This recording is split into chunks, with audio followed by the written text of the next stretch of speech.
Walking is supposed to be simple. Left foot, right foot, repeat. But if your knees ache afterward, or your balance feels shaky by the end of the block, one of these 7 habits might be the reason, and most people have never heard of them. 7 walking mistakes. You've probably been told walking is good for you, and it is. But the way you walk matters just as much as how far you go. Today, we're covering 7 mistakes that quietly work against your knees, your balance, and your energy, and exactly what to do instead. For something we've done since we were toddlers, walking gets surprisingly little attention as we get older. Most people assume that as long as they're moving, they're doing it right. But walking is a full-body pattern, involving your feet, your hips, your spine, your arms, and even your eyes. When one part of that pattern drifts off course, the rest of your body quietly compensates. Over months and years, that compensation can turn into sore knees, tight hips, or a fall that could have been avoided. The good news is, every one of these 7 mistakes is fixable, often within just a few weeks of practice. This is general health education, not personal medical advice, so always check with your doctor about what's appropriate for your own body and any conditions you're managing. Let's start from the ground up, with your eyes. Mistake 1. Looking down. A lot of people walk while staring at the sidewalk right in front of their feet. It feels cautious, especially on uneven pavement, but it actually creates a chain reaction through your whole body. Think of your spine like a stack of building blocks, balanced carefully on top of each other. When your head tips forward to look down, every block above your hips shifts out of alignment to compensate. Your neck rounds, your shoulders hunch, and your lower back has to work harder just to keep you upright. Do this for 20 minutes a day, and it adds up. A better approach is to keep your eyes on the path about 10 to 15 feet ahead of you. You'll still spot cracks, curbs, and uneven ground in plenty of time, but your spine gets to stay in its natural supported position. Mistake 2. Shuffling steps. This next one tends to develop so gradually that most people don't notice it happening. The stride shortens, the feet barely lift off the ground, and the smooth heel-to-toe motion disappears entirely. Picture your foot like a rocking chair. With a healthy stride, it rolls smoothly from heel to arch to toe with every step. When you shuffle, that rocking motion flattens out, and your toes come dangerously close to dragging along the ground. That's exactly the kind of small stumble that can catch you off guard. A simple fix is to consciously lift your foot with each step and land heel first, letting your foot roll forward naturally. It might feel deliberate at first, but within a couple of weeks, it starts to feel automatic again. Mistake 3. Wrong footwear. Here's one that catches a lot of people off guard, because it has nothing to do with technique at all. It's about what's on your feet. Worn-out soles, slippery bottoms, or shoes with no real support can turn an ordinary walk into a genuine balance risk. Your shoes are like the foundation of a house.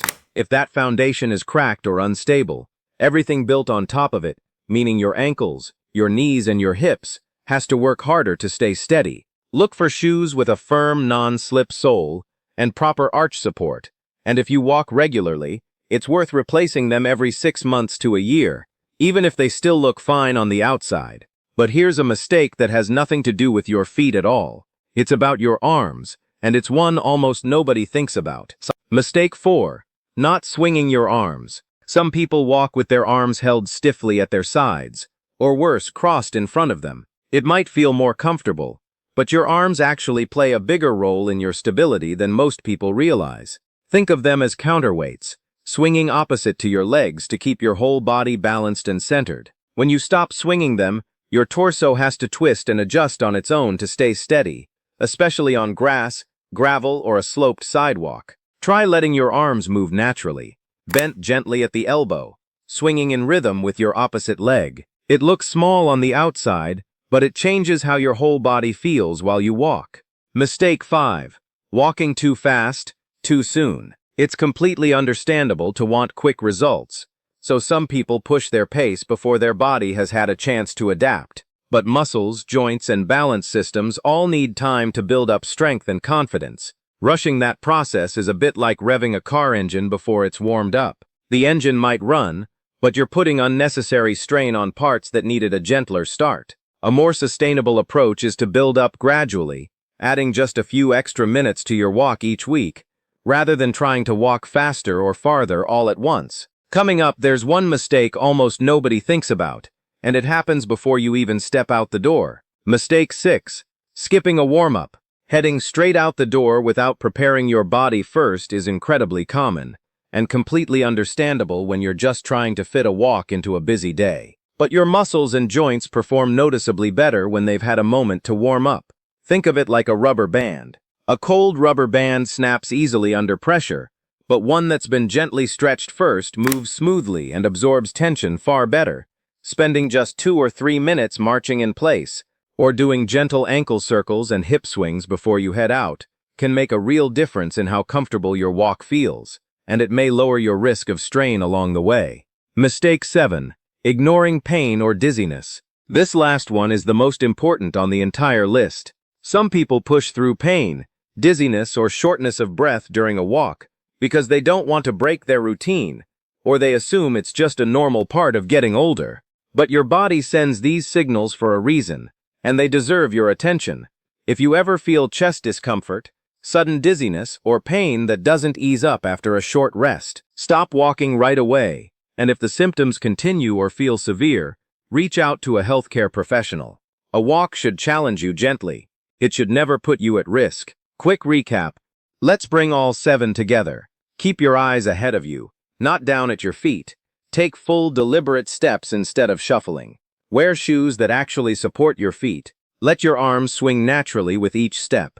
Build your pace up gradually, week by week.